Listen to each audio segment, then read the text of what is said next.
Hello friends, आज हम लोग आपके पास लेके आए एक बहुत ही महत्वपूर्ण विषय। और ये विषय कहाँ से आया? विषय सुप्रीम कोर्ट से आया, जब एक केस जस्टिस वीवी नागरत्ना एवं आर माधवन की बेंच में सामने आया। विषय उस समय आया जब दो वकीलों ने जिरह शुरू की एक विषय को लेके, और उस विषय का नाम था कि क्या विधवा महिला यदि बिना वसीयत बनाए, जिनकी ना तो कोई संतान है ना तो कोई उत्तराधिकारी है, उनकी उनकी डेथ होने के बाद, उनकी मृत्यु होने के बाद उनकी जो प्रॉपर्टी है वो किसको मिलनी चाहिए? उनकी वो प्रॉपर्टी इन लॉज पक्ष को यानी ससुराल पक्ष को या उनके मायके के पक्ष को मिलनी चाहिए। जब ये बहस सुप्रीम कोर्ट में जस्टिस नागारत्ना और जस्टिस आर माधवन की बेंच में शुरू हुई, तो कोर्ट का इसमें मानना था कि जब शादी होती है तो वो जो लड़की होती है वो अपने पति के घर जाती है और उसका गोत्र भी बदल दिया जाता है।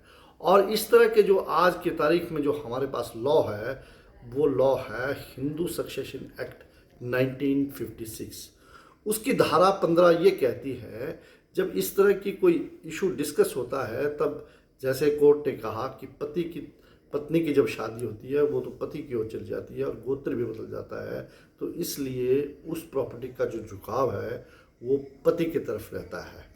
तो दोस्तों, आप लोगों से मेरा प्रश्न यह है कि क्या जो ये एग्जिस्टिंग लॉ हैं, क्या ये गैर बराबरी अधिकार के लॉ हैं? क्या इनमें कोई तब्दीली आनी चाहिए? ये प्रश्न मैं आपको भी देता हूँ।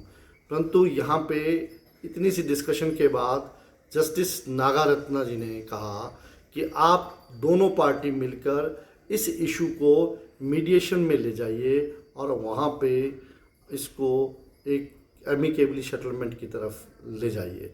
यदि ये हो जाता है तब आप मेरे पास आइए, नहीं होता है तब भी आप कोर्ट के सामने आइए।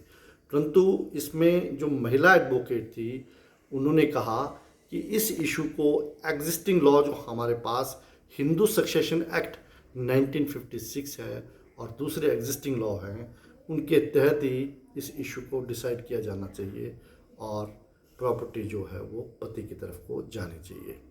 तो दोस्तों, आपकी इसमें क्या राय है? आप ज़रूर कमेंट बॉक्स में दीजिए और मेरे इस वीडियो को ज़्यादा से ज़्यादा शेयर कीजिए ताकि महिलाओं को अपने अधिकारों के बारे में जानकारी मिले। थैंक यू सो मच, और मेरे इस वीडियो को सब्सक्राइब भी कीजिए। Thank you.